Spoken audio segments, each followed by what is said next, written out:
चलिए दोस्तों, आज के नेक्स्ट टॉपिक हम केमिस्ट्री में स्टार्ट करने जा रहे हैं। क्या वैनम एकेडमी रीवा में आपका स्वागत है। सबसे पहले तो मैं आप लोगों को ये बता दूं, और नेक्स्ट टॉपिक है केमिस्ट्री का नेक्स्ट क्लास है, यानी क्लास सेकंड कह लीजिए आप इसे, क्लास सेकंड है ये, ठीक है ना। चलिए आइए, तो हम इसमें आज सबसे पहले जानेंगे क्या। सबसे पहले आप पहली बात यहाँ पे लिख लीजिए। पहली बात यहाँ पे क्या है कि फादर ऑफ मॉडर्न केमिस्ट्री, क्या लिखेंगे, father of modern chemistry, father of modern chemistry, यानी केमिस्ट्री के पिता किसे कहा जाते हैं, कि कौन कहते हैं, किसे कहते हैं, तो आप क्या लिखेंगे, लेबोजियर।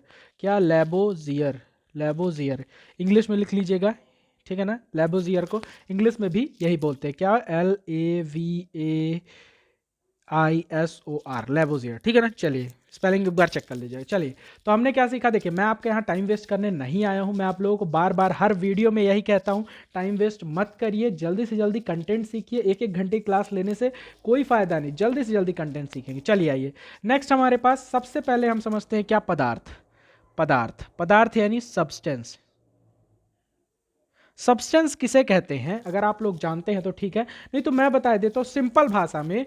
कोई भी वस्तु, क्या कहे, कोई भी वस्तु जिस रूप में पाई जाती है, कोई भी वस्तु जिस रूप में पाई जाती है उसे हम क्या कहते हैं, पदार्थ कहते हैं। जिस रूप में पाई जाती है, जिस रूप में पाई जाती है, उसमें कोई छेड़छाड़ मत करो, तो उसे हम क्या कह देते हैं, पदार्थ, यानी सब्सटेंस, पदार्थ बोलते हैं, ठीक है ना। तो हमने सबसे पहले क्या सीखा, पदार्थ हमारे पास क्या होता है, कोई भी वस्तु जिस रूप में पाई जाती है उसे हम क्या कहते हैं, सब्सटेंस कहते हैं, पदार्थ कहते हैं। अब हम कहते हैं पदार्थ की अवस्था, ठीक है ना। पदार्थ की कितनी अवस्थाएं होती हैं, मेन हम पढ़ते हैं कितनी, 3, लेकिन होती कितनी है, 5 अवस्थाएं। आओ जानते हैं अवस्था, पदार्थ की अवस्था, पदार्थ की अवस्था, ठीक है ना। पदार्थ की अवस्था, स्टेट कितनी होती हैं, स्टेट होती 5 हैं। हम लोग इंपॉर्टेंट 3 पढ़ते हैं, लेकिन आइए देख लेते हैं 5 कौन कौन सी होती हैं। पहला हमारे पास क्या होता है, सॉलिड, ठोस, ठीक है ना। दूसरा लिख लीजिए लिक्विड, लिक्विड यानी ठोस, द्रव। और तीसरा हमारे पास क्या होता है, गैस, यानी गैस, गैस ही होती है, ठीक है ना। ठोस, सॉलिड, लिक्विड, गैस। चौथी स्टेज हमारे पास क्या होती है, चौथी स्टेज हमारे पास होती है प्लाज्मा, प्लाज्मा, ठीक है ना। प्लाज्मा को हिंदी में प्लाज्मा लिखते हैं। और पांचवी हमारे पास होती है क्या, BEC। BEC का फुल फॉर्म क्या होता है, बोस आइंस्टीन कंडेंसेशन। क्या होता है, बोस, बोस आइंस्टीन, लिख लीजिएगा, Einstein condensation, Bose Einstein condensation. ये आप लोगों के नॉलेज के लिए मैंने बता दिया, ठीक है ना।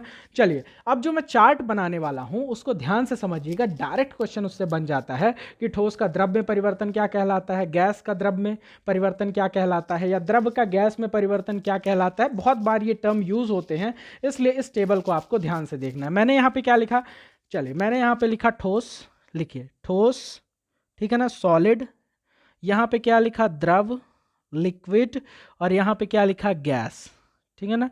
सॉलिड, लिक्विड और गैस, ठीक है। चलिए मुझे आप बताइए, जब मैं ठोस को गर्म करता हूं, मैंने क्या किया, ठोस को गर्म किया, तो ये क्या हुआ, पिघला। ठोस को गर्म करने पे वो क्या होता है, पिघलता है। तो उसको हम क्या कहते हैं, मेल्टिंग कहते हैं। क्या कहते हैं, मेल्टिंग। उसको क्या कहते हैं, मेल्टिंग या गलन, मेल्टिंग या गलन। इसको एक और कम टर्म से बताते हैं हम, किसको, इसको क्या कहते हैं, या द्रवीकरण। क्या बोलते हैं, द्रवीकरण, या द्रवीकरण, या लिक्विडिफिकेशन, FICA, लिक्विडिफिकेशन, ठीक है ना। ये अगर हम ठोस को गर्म करते हैं, ध्यान से देखिएगा, ठोस को अगर हम गर्म करते हैं तो किस में बदलता है, द्रव में बदलता है, ठीक है, जिसे हम क्या कहते हैं, मेल्टिंग, गलन या द्रवीकरण, लिक्विडिफिकेशन, ठीक है ना। चलिए, अगर हम द्रव को और गर्म करते हैं, अगर हम द्रव को क्या करते हैं, गर्म करते हैं, तो ये किस में क्या हो जाता है, द्रव का वाष्पीकरण हो जाता है, और वो क्या हो जाता है, वेपोराइजेशन। अगर हम द्रव को गर्म करते हैं तो वो क्या हो जाता है, और वो हमारा किस में, वेपर में कन्वर्ट हो जाता है। तो इसे हम क्या कहते हैं, वाष्पीकरण, वाष्पीकरण, यानी द्रव का गैस में बदलना हमें क्या कहलाता है, वाष्पीकरण या वेपोराइजेशन, VEPOURIZATION, ठीक है ना, वेपोराइजेशन, ठीक है। ये चीजें आपने सीख ली।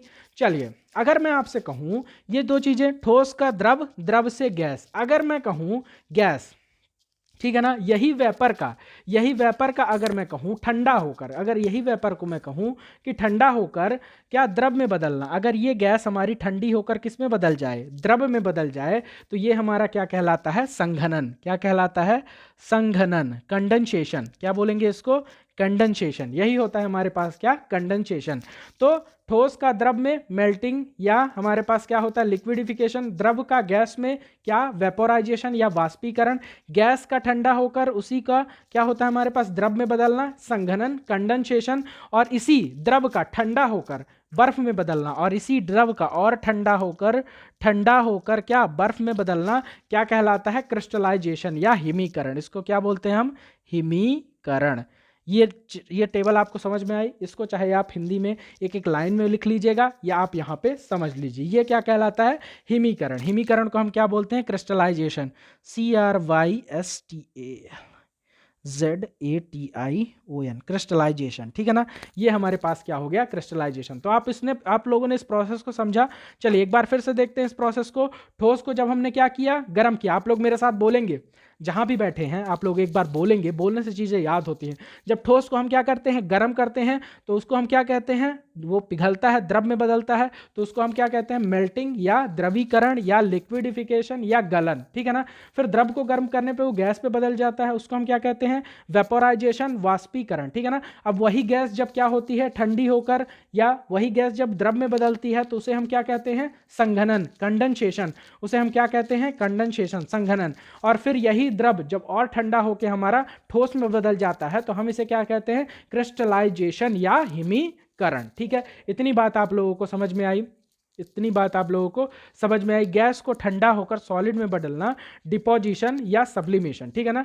और इसे हम भी क्या कहते हैं, क्रिस्टलाइजेशन में सॉलिड को गर्म करने पर डायरेक्ट गैस में बदलना। अब देखिए, द्रव का ठंडा होकर ठोस में बदलना क्या कहलाता है, हमने क्या कह दिया, हिमीकरण कहलाता है। चलिए अब नेक्स्ट देखते हैं, आगे देखते हैं। इतनी अगर बात आपको समझ में आ, रुकिए मैं पेजिंग ट्रेस कर लेता हूं। अगर इतनी बात आप लोगों को समझ में आ गई हो तो नेक्स्ट चलते हैं। आइए अब मैंने आपको क्या बताने वाला हूं वो भी देख लीजिए।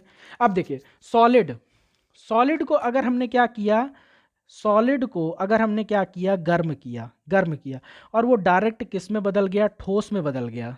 ठीक है ना। डायरेक्ट किस में बदल गया, सॉरी, डायरेक्ट वो गैस में बदल गया। किस में, गैस में बदल गया। तो ये हमारे पास क्या कहलाते हैं, इस प्रोसेस को हम क्या कहते हैं, ऊर्ध्वपातन। क्या बोलते हैं, ऊर्ध्वपातन।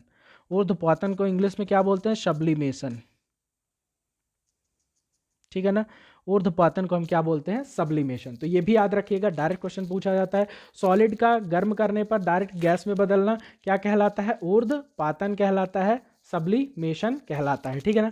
गैस को ठंडा करने पर सॉलिड में बदल जाना। ठीक है ना। अगर हम गैस को ठंडा करते हैं, एक चीज और देख लीजिए, गैस को हमने क्या किया, ठंडा किया। ठीक है ना। गैस को ठंडा करने पर अगर वो सॉलिड में बदल जाता है, क्या, सॉलिड में बदल जाता है या ठोस में बदल जाता है, तो ये प्रोसेस हमारी क्या कहलाती है, ये प्रोसेस हमारी क्या कहलाती है, डिपोजिशन कहलाती है, डिपोजिशन। ठीक है ना, डिपोजिशन। या हम क्या कहते हैं, सब्लिमेशन भी इस प्रोसेस को बोल देते हैं। ये इस प्रोसेस को हम क्या बोल देते हैं, सब्लिमेशन। इस प्रोसेस को हम क्या बोल देते हैं, सब्लिमेशन भी बोल देते हैं। तो चलिए आइए समझ लेते हैं अभी तक हम लोगों ने क्या क्या पढ़ लिया। देखिए सॉलिड का, चलिए आइए हम लोगों ने क्या पढ़ा। देखिए सॉलिड का ठोस का द्रव में बदलना मेल्टिंग कहलाता है, द्रव का गैस में बदलना वाष्पीकरण कहलाता है, गैस का द्रव में बदलना क्या कहलाता है, द्रव का ठंडा, द्रव का मतलब गैस में, किसमें, हाँ, संघनन कहलाता है। गैस का हमारे पास द्रव में बदलना क्या कहलाता है, संघनन कहलाता है, कंडेंसेशन कहलाता है। और यही द्रव जब और ठंडा होकर ठोस में बदल जाता है तो क्या कहलाता है, हिमीकरण कहलाता है, क्रिस्टलाइजेशन कहलाता है। और हमने क्या पढ़ा, नेक्स्ट हमने क्या पढ़ा, सॉलिड को अगर गर्म करो तो डायरेक्ट अगर गैस में बदल जाए तो ये प्रोसेस क्या कहलाती है, ऊर्ध्वपातन कहलाती है, यानी सब्लिमेशन कहलाती है। गैस का ठंडा होकर सॉलिड में डायरेक्ट बदलना क्या कहलाता है, डिपोजिशन कहलाता है या सब्लिमेशन, इसे भी हम कह सकते हैं। ठीक है ना।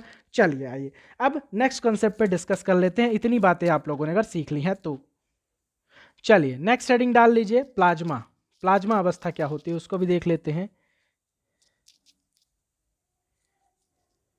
प्लाज्मा, ठीक है ना, प्लाज्मा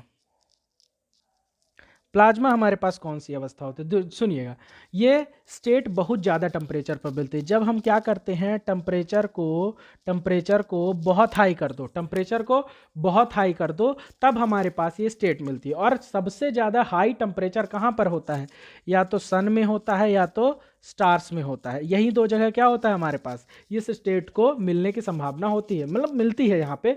क्यों? क्योंकि सन में भी अत्यधिक टेम्परेचर होता है और स्टार्स में भी हमारे पास अत्यधिक टेम्परेचर होता है। इसका मतलब प्लाज्मा अवस्था का मतलब क्या होता है, हम गैस को क्या करते हैं, गैस को इतना टेम्परेचर दे देते हैं, इतना हायर टेम्परेचर दे देते हैं कि गैस के जो हमारे पास इलेक्ट्रॉन होते हैं और हमारे पास इलेक्ट्रॉन होते हैं, वो इलेक्ट्रॉन और प्रोटॉन हमारे पास क्या हो जाते हैं, फ्री हो जाते हैं। इलेक्ट्रॉन और प्रोटॉन हमारे पास फ्री हो जाते हैं, तब जाके हमें कौन सी स्टेट मिलती है, ये प्लाज्मा अवस्था मिलती है। और ये कहाँ पे मिलती है, सन और स्टार्स में। कब प्लाज्मा अवस्था हमारी क्या होती है, जब हम टेम्परेचर को बहुत ज़्यादा इंक्रीज कर देते हैं, तो गैस के जो इलेक्ट्रॉन और प्रोटॉन होते हैं ये हमारे पास क्या हो जाते हैं, फ्री हो जाते हैं। इस स्टेट को हम कौन सी अवस्था कहते हैं, प्लाज्मा अवस्था कहते हैं।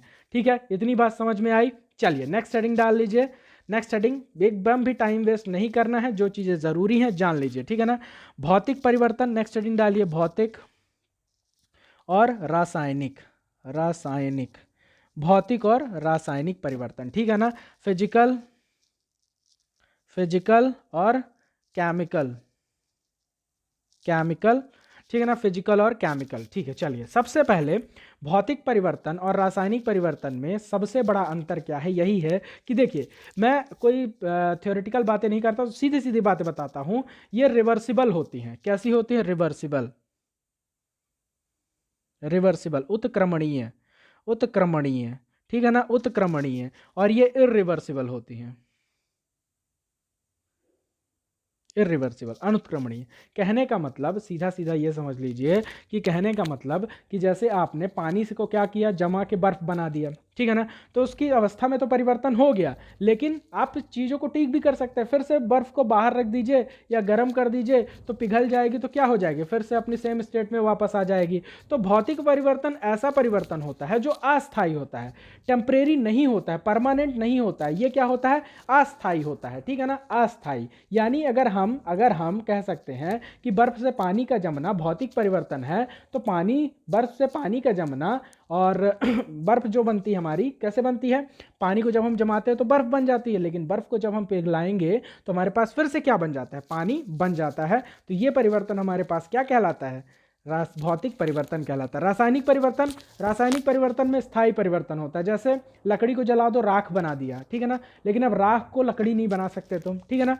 दूध को जमा दिया तो दही बन गया, लेकिन दही को फिर से दूध नहीं बना सकते तुम। दूध अगर एक बार फट गया तो फिर से उसे तुम अच्छे से दूध नहीं बना सकते। रक्त का थक्का बनना ये भी क्या होता है हमारे पास, रासायनिक परिवर्तन। एक बार रक्त का थक्का बन गया, फिर तुम उसे रक्त नहीं बना सकते, प्योर ब्लड नहीं बना सकते, ठीक है ना।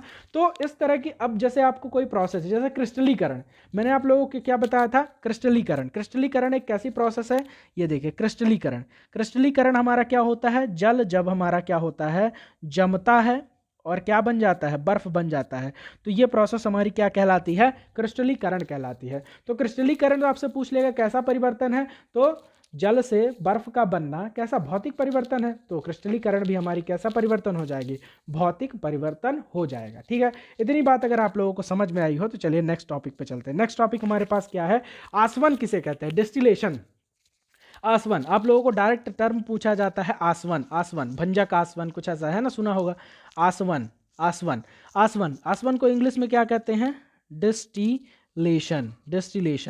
आसवन ये क्या कहलाता है, आसवन किसी टेम्परेचर पर गर्म करना फिर ठंडा करना, यह भौतिक परिवर्तन है, ठीक है ना। देखो, किसी टेम्परेचर पर गर्म करना या फिर ठंडा करना, पहले क्या करो, किसी टेम्परेचर पर किसी वस्तु को गर्म करो, किसी टेम्परेचर पर गर्म करना, फिर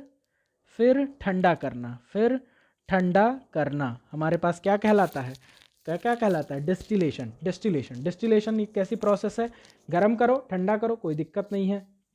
जैसे लोहे को खूब गर्म करो, पिघलाओ, फिर ठंडा करो, फिर वो लोहा बन जाएगा, तो ये कैसा परिवर्तन है, भौतिक परिवर्तन है, ये एक फिजिकल चेंज है, फिजिकल चेंज।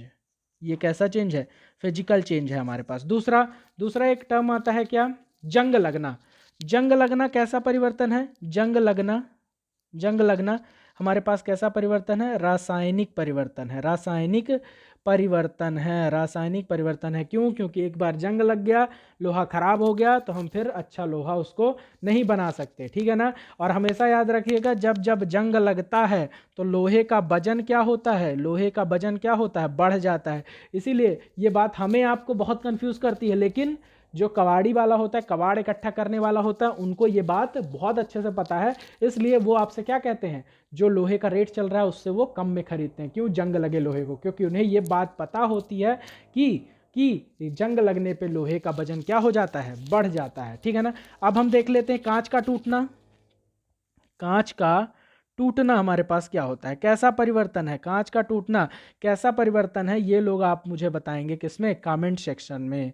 कमेंट सेक्शन में आप लोग ये मुझे बताएंगे कि कांच का टूटना कैसा परिवर्तन है। कमेंट सेक्शन में एक एक बच्चे का कमेंट आना चाहिए, जो जो इस क्लास को सीरियसली देख रहा है। देखो, मैं टाइम वेस्ट बिल्कुल भी नहीं कर रहा हूँ, और आप लोग भी अपना टाइम वेस्ट मत करो एक एक घंटे की लंबी लंबी क्लास लेके। जितना सीखना है जल्दी से सीख के बात को खत्म करो। इसी के साथ मैं आज की अपनी बात को यहीं पे खत्म करता हूँ। पढ़ते रहिए, बढ़ते रहिए, पटवारी के सिलेक्शन के इस सफर में वेनम एकेडमी के साथ जुड़े रहिए। धन्यवाद।